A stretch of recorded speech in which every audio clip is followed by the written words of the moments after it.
ಇಷ್ಟೊತ್ತು ನಾವು ಸಾಲ್ವ್ ಮಾಡಿದ ಕ್ವಶನ್ ಅಲ್ಲಿ ನ್ಯೂಮರೇಟರ್ ಪ್ಲಸ್ ಅಲ್ಲಿ 1 ಇತ್ತು. ಸೊ ನಾವು V have A different numbers. ನಾನು ಆಗ್ಲೇ ಪಾಯಿಂಟ್ ಅಲ್ಲಿ ಹೇಳಿದೆ, ನ್ಯೂಮರೇಟರ್ ಪ್ಲಸ್ ಅಲ್ಲಿ 1 ಮೋರ್ ದೆನ್ 1 ಇದ್ದಾಗ ಇದೆಯಾ ಅಂತ ಚೆಕ್ ಮಾಡ್ಕೋಬೇಕು. ಯಾವಾಗಲೂ ಫಸ್ಟ್ ಸಾಲ್ವ್ ಮಾಡೋಕ್ಕಿಂತ ಮುಂಚೆ ಎರಡು ವಿಷಯ ಚೆಕ್ ಮಾಡಬೇಕು. If the question start with whole number or fraction and in the numerator plus if you have a more then 1 ಅಂತ ಚೆಕ್ ಮಾಡ್ಕೋಬೇಕು. ಎಸ್ ಮೋರ್ ದೆನ್ 1 ಇದೆ. ಮೋರ್ ದೆನ್ 1 ಇದ್ದಾಗ ಹೇಗೆ ಮಾಡಬೇಕು? ನಿಮ್ಗೆ ಇದ್ರ ಮೇಲೆ ಜಾಸ್ತಿ ಕ್ವಶನ್ಸ್ ಈಗ ತುಂಬಾ ಟ್ರಿಕ್ಕಿ ಆಗಿ ಕೇಳ್ತಾರೆ ಎಕ್ಸಾಮ್ ಅಲ್ಲಿ.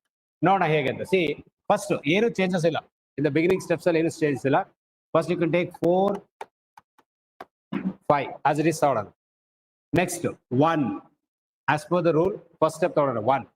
1 ಬರ್ಕೊಳ್ಳೋಣ. 1 5 5 plus 4 9 ಬರ್ಕೊಳ್ಳೋಣ. The next ಏನಿದೆ whole number 1. The 1 has to be right above the 9 ಅಲ್ವಾ? ಅಲ್ಲಿ ತನಕ ಕ್ಲಿಯರ್.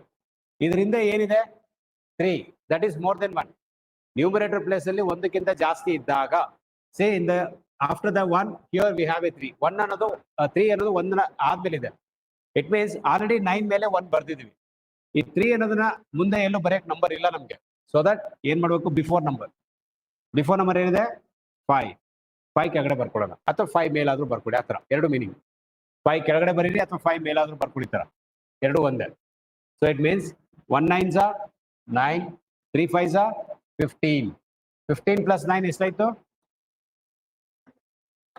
24. Once again 1 ಇದೆಯಾ? The 1 has to be right above the 24. ಇದರ ಬಿಫೋರ್ ಏನಿದೆ 2. ನೆಕ್ಸ್ಟ್ ಬರೆಯಕ್ಕೆ ನಂಬರ್ ಇಲ್ಲ ನಮಗೆ, ಬಿಫೋರ್ ನಂಬರ್ಗೆ ತಗೋಬೇಕು. 2 ಬರ್ಕೊಳ್ಳೋಣ ಇಲ್ಲಿ. Clear? 1 into 24 24, 2 into 9 18, 24 plus 18 32. 42. Okay, so now the answer become